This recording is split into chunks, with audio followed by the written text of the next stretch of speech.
Be happy. মানুষ কি আদৌ সত্যি হ্যাপি?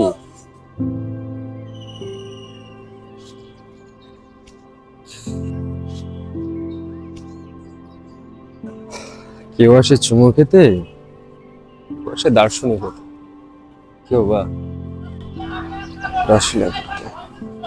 আজব ব্যাপার। ব্রিটিশ সরকার মনে হয় এই জন্যই বানিয়েছিল।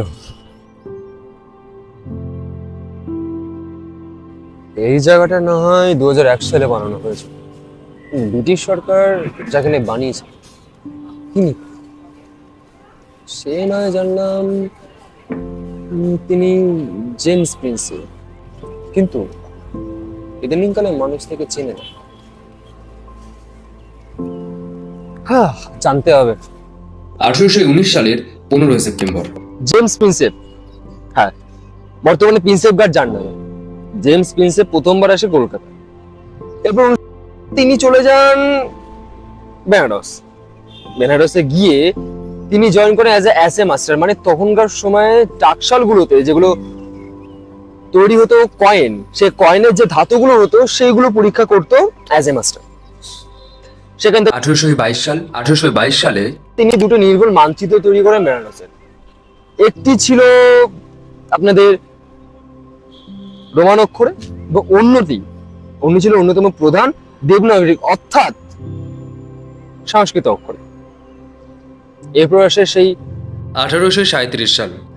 এর আগে কিন্তু মানুষ শুধু জানতো যে অশোক আছেন, কিন্তু অশোকের কার্যকলাপ কি, অশোক কে, কিভাবে, সেগুলো কিন্তু কেউ জানতো না। প্রথম জেমস প্রিন্সেপ অশোকের পালি ভাষায় লেখা অর্থাৎ ব্রাহ্মলিপিতে লেখা পাঠোদ্ধার করে।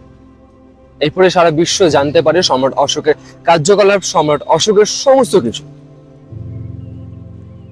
এর থেকেই ব্রিটিশ সরকার 1941 সালে প্রথমবার এই বিখ্যাত স্মৃতিস্তম্ভটি তৈরি করে।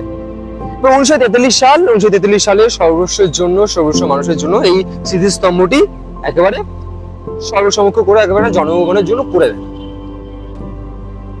কিন্তু ভাই এত আচ্ছা। যে নলেজ দেওয়া হচ্ছে তা কাদের জন্য হচ্ছে?